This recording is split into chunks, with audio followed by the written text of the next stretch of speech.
never stop learning because life never stop teaching.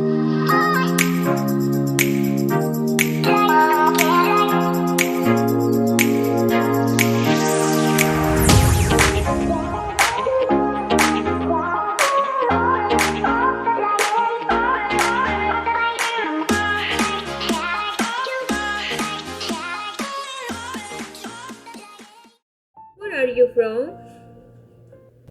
And from Ecuador. Who is your family? How important is family in your life? Well, talking a little bit about my family, I got three kids, all right? Um, they are cute people, all right? I love them a lot. And well, what I try to do every single day is to try to teach them, all right, good values that they can have good attitude towards life and beyond everything that they can enjoy life too. Where did you study school and high school?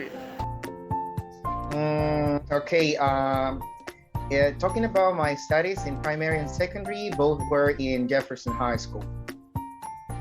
What can you tell me about your master studies? Talking about my master's, it happened like, I don't know exactly, like almost 9 years ago or 8 years ago. Okay. And well, I didn't have the opportunity to take my master's degree in English. I had the opportunity to do it in Spanish, but even though it's given me a very good opportunity in order to expand in many different ways. What hot topics you will still to talk about in conference? Well, now that we're doing this virtual education, so probably that can be one of the like the principal topics in which one can be talked in many different kind of conferences, right? Because since it started last year, probably many or the majority of the teachers, especially, they get to turn into something that probably they were not used to do, right? And what they did is that they use their prior skills in order to restructure them in this new um, virtual environment, okay, which is something that I would say it's really appreciated, okay, because the effort that we have made, it's been wonderful. Its characteristics define you as an English teacher. Okay, if I have to highlight those characteristics talking about myself, definitely I would say I'm very patient, okay. I would say that that is one of the principal or one of the most important characteristics that a teacher may have, because you're dealing with many different worlds at the same time. You're dealing with many different people at the same time. They got different needs, okay? And once you know how to handle that one, everything that you do, it's going to be so inspirational, right? For every single student that you have in your hands. So that's why probably I would say that is one of my biggest characteristics as a teacher too.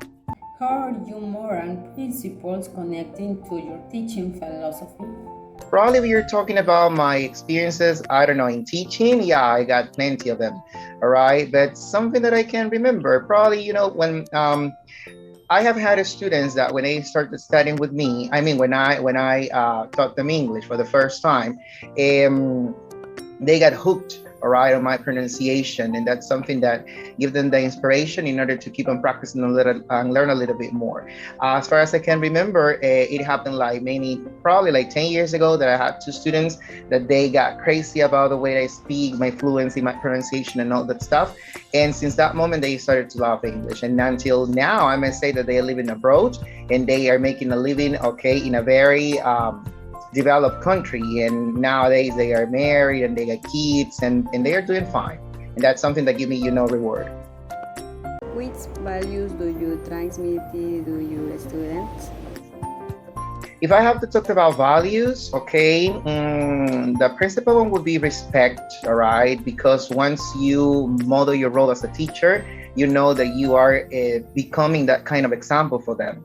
And the issue would be like once you demand yourself, okay, as different ways in which when you speak them up, simultaneously you have to act them out.